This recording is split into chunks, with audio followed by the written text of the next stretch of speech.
네, 민주통합당 이정희 대표의 사퇴, 그리고 야권연대 복원. 어떻게 보고 계십니까? 정치평론가 장한대학교 박창한 교수와 자세히 분석해 보겠습니다. 안녕하십니까? 예, 안녕하십니까? 예. 자, 교수님, 이정희 대표의 사퇴 기자회견을 보셨을 텐데, 글쎄요, 어떻게 보셨습니까? 예. 지난 3일 동안 그 야권은 이번 총선 최대 기로에 서 있었습니다. 이거 죽다 살아난 건데요. 이 되살아난 야권 연대, 3일 동안 이번 총선에 패배로 가는 거 아니냐, 이렇게 그 우려를 자아냈는데, 예. 어찌됐든 기사회생을 했다, 이렇게 볼 수 있고요. 문제는 골이 깊었던 만큼 이 골을 벗어나는데, 즉, 회복의 노력도 깊어야 된다, 이런 과제를 남겨두고 있다고 봅니다. 이정희 후보가 사퇴하면서 백혜련 후보도 역시 사퇴를 했습니다. 야권연대의 걸림돌로 작용했던 두 지역의 문제가 모두 해결이 되면서 야권연대가 완전히 이제 복원이 된 건가요? 빠르게 해결되는 것 같습니다. 사실 백혜련 변호사 공천을 했을 때 이게 야권연대인지 아니면은 계산연대인지 하는 일마다 사실 그 지지자 입장에서 보면은 미워 보이는 상황 아니었습니까? 예. 근데 오늘 그 이정희 대표가 사퇴함으로 인해서 일단 민주당에서는 은평을, 노원병, 덕양갑 이곳에서의 이 결과 수용을 후보들이 해줄 것을 지금 민주당 내부에서 요청을 했고 또 빠르게 정리돼가는 분위기입니다. 진보당도 마찬가지죠. 그동안에 미합의 지역으로 있던 동대문갑, 또 송동을 이런 인천 연수구 이런 지역에서 야권 단일 후보로 민주당에게 양보를 했습니다. 예. 물론 이제 내일 그 11시에 지도부가 회동을 할 텐데 빠르게 이 지금 야권 연대에 그동안에 깊었던 갈등을 덮기 위해서 양당 모두가 지금 아주 필사의 노력을 벌이고 있고요. 예. 내일 11시 그 양당 지도부 회동에서 뭔가 그 국민들에게 그동안에 특히 지지자들에게 그동안 그 속이 까맣게 타들어갔을 지지자들에게 사죄하고 또 새롭게 출발하겠다. 그리고 정권 심판론을 한 목소리로 외치는 그런 어떤 그 장을 만들지 않을까 싶습니다. 당초 관악을에 이제 경선 불복을 했었던 김희철 후보 같은 경우에는 지금 무소속으로 그 지역에 출마를 하겠다고 하는데요. 그렇게 되면은 지금 통합진보당 이정희 공동대표도 사퇴를 한 상태고 어떻게 흘러가게 되는 건가요? 일단은 일단 통합진보당 후보가 사퇴를 해버렸고요. 야권 단일 후보였는데. 네. 근데 이제 민주통합당은 그 통합진보당 후보에게 양보를 한 상태였기 때문에 지금 그 김희철 후보가 이제 무소속으로 나오지 않았습니까? 예. 오늘 아직 시간이 지금 한 2시간 정도 남았는데, 새로운 그 야권연대 후보가 이 관악을에 후보로 나설지 여부가 이제 관건입니다. 네. 일각에서는 그동안 탈락했던 후보들 또는 통합진보당 측에서 좀 명망 있는 그런 인사가 출마를 해야 된다 이런 목소리가 나오고 있는데 민주통합당에서도 만약에 지금 급하게 민주통합당이 후보를 내세울 가능성은 없어 보이고요. 그렇다면은 통합진보당에서 좀 이름 있는 또는 지지력을 끌어올 수 있는 그런 후보가 있다라면은 예.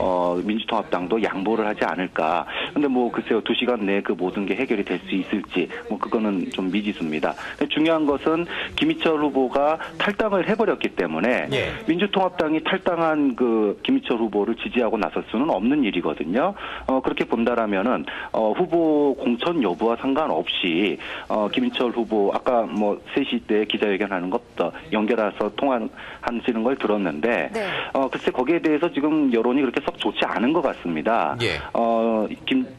이정희 대표가 경선에서 실수를 했기 때문에 탈당을 한 걸로 이렇게 얘기를 했는데 하지만은 이미 그 경선 결과가 나오자마자 반발을 했었거든요. 예. 그런 점들을 국민들이 다 알고 있기 때문에 온전하게 김희철 후보 야권 지지자들이 몰리는 것 예. 글쎄 그렇게 쉽지 않은 것 같습니다. 앞서 통합진보당에서 이제 마감 2시간을 앞두고요. 급히 후보를 낸다고 하면은 글쎄요. 유시민 통합진보당 공동대표는 어떻습니까?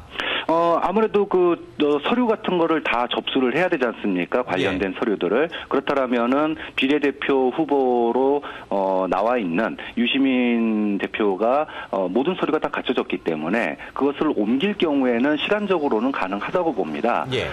또 김희철 무소속 후보가 사실 지역에서 탄탄한 기반을 가지고 있기 때문에 예. 이거를 도덕적으로 누르면서 표를 유권자들의 젊은 표심을 갖다가 또 야권 지지층의 표심을 가져오려면은 예. 유시민 대표 정도의 그 정도의 그 능력이라든지 또 이름, 명망 뭐 이런 게 필요하지 않을까 그런 점에서 충분히 나올 수 있는 카드라고 생각이 듭니다. 어쨌든 이제 시간은 뭐 1시간 한 40여 분 정도 남은 것 같은데 좀 지켜보겠습니다. 예.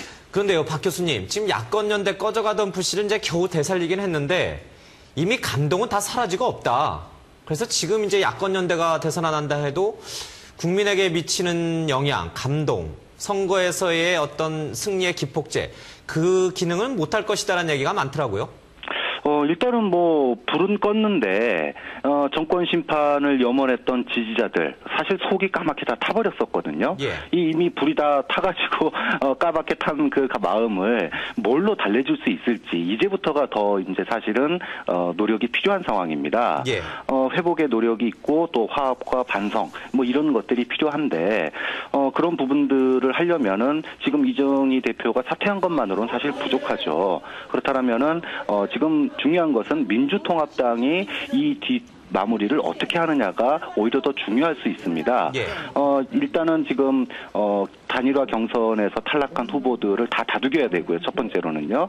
그리고 예를 들어 이제 양보하는 모습, 특히 이 갈등고리에 있었던 또 한 축이 한명숙 대표가 또 뭐 그동안의 공천 문제로 여러 가지 모습이 있었었는데 예. 한명숙 대표도 뭔가 좀 그 국민들 앞에서 사죄하는 모습을 보이거나 또는 어떤 희생하는 모습을 보여줌으로 인해 가지고 국민들에게 정권 심판을 호소할 수 있는 그런 어떤 그 모멘텀을 만드는 게 중요하지 않을까 뭐 그런 생각이 들고요. 네. 지금 그 뭐 SNS라든지 이런 부분들에서도 한 대표가 좀 뭔가 좀 희생하는 모습을 보여야 된다 이런 요구들도 나오고 있는데 예. 앞으로 민주당이 민주통합당이 이런 그 국민들의 그런 특히 지지층들의 이 까맣게 탄 가슴을 달래줄 수 있는 그런 자기 희생 노력 이런 게 얼마만큼 나올지가 야권 연대의 어떤 그 지지층 결집을 이뤄낼 수 있는 또 이제 하나의 그 과제가 남았다 이렇게 봐야 되겠죠. 네, 지금 일단 민주통합당으로서는 급한 불은 이미 끈 것 같은데 또 하나의 불씨가 좀 남아있는 것 같습니다. 일단 청와대 민간인 사찰 수사에 대해서 검찰 수사는 좀 더딘 것 같은데 한명숙 대표 측근에 대한 수사는 계속해서 좀 빠르게 진행되고 있는 것 같거든요. 지금 이번 검찰의 수사 어떻게 보고 계십니까? 예, 뭐 검찰 수사 검찰에서는 언론에 이미 나온 거를 그리고 선관위에서 고발된 사항을 조사하는 거다 이렇게 일단은 그 뭔가 선거 개입이라고 하는 야당의 주장에 대해서 선을 긋고 있습니다. 그런데 이제 한명숙 대표 입장 또는 이제 민주당의 입장에서 보면은 한명숙 대표에 대한 조사가 이제까지 똑같은 패턴을 보여왔어요. 즉 일부 언론에서 의혹을 제기하면 그 의혹을 바탕으로 해가지고 검찰이 조사하는 이런 패턴을 겪어왔는데 사실 이번에도 그 특정 언론에서 의혹을 제기했고 그것이 이제 그 발단이 돼서 수사가 들어가는 거거든요. 이렇게 본다라면은 사실 여부는 뭐 나중에 판단이 되겠지만 일단 야권에서 또는 한명숙 대표 측에서 뭔가 이거는 선거에 개입하기 위한 의도가 있는 게 아니냐 뭐 이런 그 의심을 받을 수 있는 측면들이 있고요. 그런 측면에서 한명숙 대표 측에서 강하게 반발을 할 수밖에 없고 또 지지층이 지난 그 지방선거 전에 이 기소가 됐던 그런 기억들을 여전히 가지고 있기 때문에 지지층의 어떤 큰 변화는 뭐 생기기가 어렵지 않을까 뭔가 새로운 사실이 나타나기 전까지는요. 그렇기 때문에 당분간 검찰과 야당 사이에 이 공방전 형태로 지루하게 이어질 것으로 보입니다. 검찰의 수사가 또 선거를 앞두고 오히려 역풍을 불러올 수 있다 이런 얘기네요. 예. 예. 자, 야권연대도 이렇게 균열이 있긴 합니다만은 새누리당에도 지금 김성조 의원이라든지요, 진성호 의원이 경선 결과에 불복하고 무소속 출마를 선언하지 않았습니까? 예. 새누리당도 가만히 살펴보면 악재가 많아요.